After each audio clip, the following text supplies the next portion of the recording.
नमस्कार।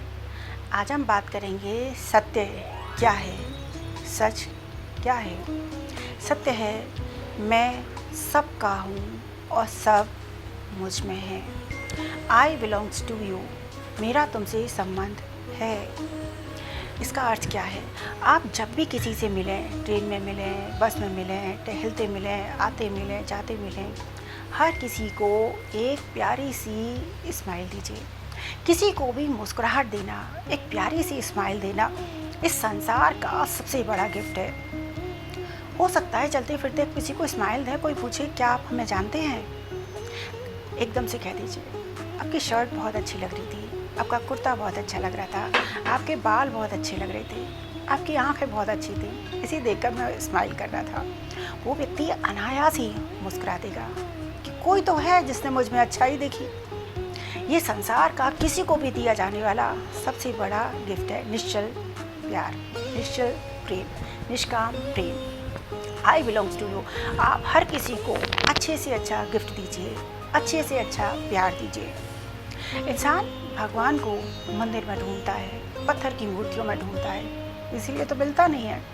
आप एक फूल में देखिए ना, पत्थर की मूर्ति में जो प्राण प्रतिष्ठा करी है वो एक इंसान ने करी है, और फूल के अंदर प्राण प्रतिष्ठा भगवान ने करी है। उसमें रंग भगवान ने डाला है, उसमें खुशबू भगवान ने डाली है। उसमें आप देखेंगे तो भगवान थोड़ा जल्दी मिल जाएगा। आई बिलोंग्स टू यू, मेरा तुमसे संबंध है, मैं सबका हूँ। आप इसका उदाहरण देखिए, पूरे विश्व में आपके घर से, आपके शहर से, आपके आसपास से बहुत दूर कहीं एक्सीडेंट होता है, कोई बस गिर जाती है, कोई बच्चा बोरीवेल में गिर जाता है, तो सब एक हो जाते हैं, सब ढूंढने लगते हैं, अरे उसे चोट तो नहीं आई, अरे कोई मर तो नहीं गया। एकदम घबराहट होने लगती है, अरे क्या हुआ, सब बच जाएं, सब अचानक सब दुआ करने लगते हैं। आप भी करते हैं। इसका अर्थ है कि हम सब जुड़े, हम ध्यान नहीं देते हैं, लेकिन हम सब आपस में जुड़े हुए हैं। हम सब आपस में जुड़े हैं, मैं सबका हूँ और सब मुझ में है। इसके लिए आपको ये नहीं है कि कोई आपको बैंक बैलेंस देना है या कुछ देना है, आपको कुछ भी नहीं देना है। क्यों? क्योंकि आपका कुछ है ही नहीं। आप सबको अच्छे से अच्छा दीजिए, हर चीज़ वापस 1000 गुना होकर वापस आएगी। जब आप किसी को अच्छा गिफ्ट देते हैं, अच्छा खाना खिलाते हैं, किसी से प्यार से बोलते हैं, तो आपके बिजनेस में बढ़ोतरी होती है, घर में शांति आती है।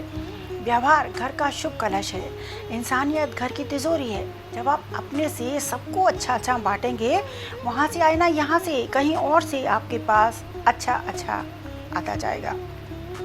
मैं सबका हूँ, सब मुझ में है। इसका अर्थ बिल्कुल भी ये नहीं है कि आपको अपना बैंक बैलेंस दूसरों को दे देना है, आपको अपनी ज्वेलरी सबको दे देनी है, घर किसी को दान में दे देना है। क्यों नहीं देना है? क्योंकि आपका कुछ है ही नहीं। आप सबके हैं, सब आपका, यानी कि आपको सबको प्यार देना है, स्नेह देना है, करुणा देनी है, और सब आपको देना है। आप इसका उदाहरण भगवान कृष्ण को देखिए। भगवान कृष्ण कोई झोपड़ी में या सड़क पर तो नहीं रहते थे, वो सोने के महल में रहते थे, सोने के। और वो सोने का महल उन्होंने किसी को दान तो नहीं कर दिया था, लेकिन जिस दिन उन्होंने सोने का महल छोड़ा और वो एक पेड़ के नीचे, अंत में जब लास्ट टाइम उन्होंने एकांतवास लिया, तो वो पेड़ के नीचे रहे। और उन्होंने क्यों?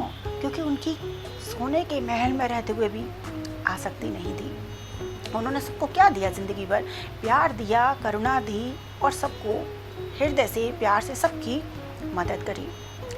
एक बार एक राजा ने अपने राजपुरोहित को बुलाया और उसे एक कड़ा आदेश दिया कि राजा परीक्षित ने सुखदेव से 7 दिन भगवत गीता का पाठ सुना और वो मुक्त हो गए। मैं तुम्हें 1 महीने का वक्त देता हूँ। इस 1 महीने के वक्त में तुम मुझे इस तरीके से कुछ करो कि मैं मुक्त हो जाऊँ। मैं जन्म मरण से मुक्ति चाहता हूँ। वो राज पंडित अपने घर चला गया। उसकी भूख प्यास मिट गई, उसका जीना हराम हो गया। उसको ना खाना अच्छा लगता, ना प्यास लगती, ना उसको नींद आती। उसकी बीवी बच्चे सब परेशान हो गए।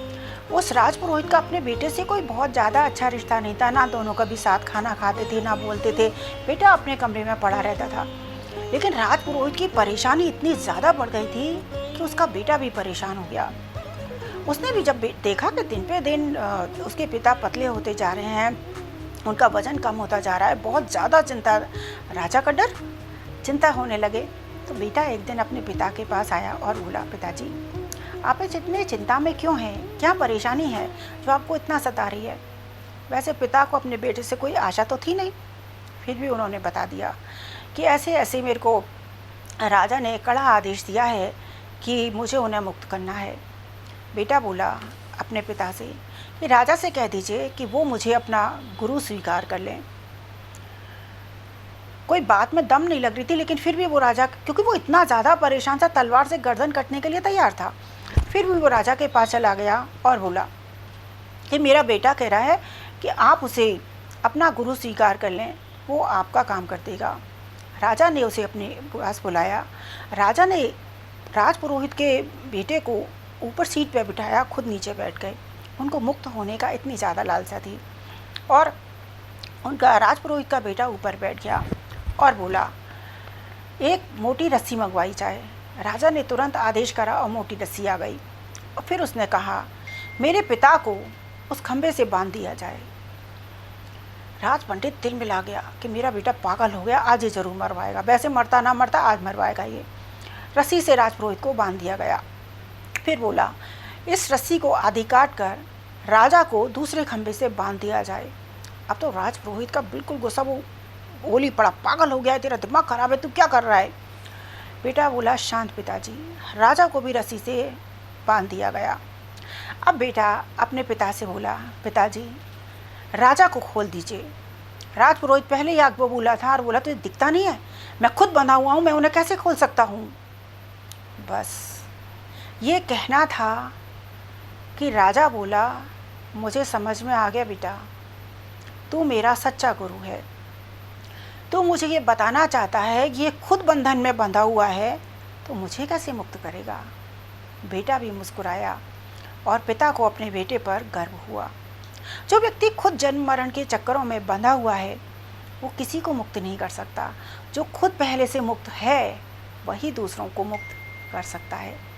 मुक्ति का एक ही मार्ग है, मैं सबका हूँ और सब मुझ में है। यही सत्य है।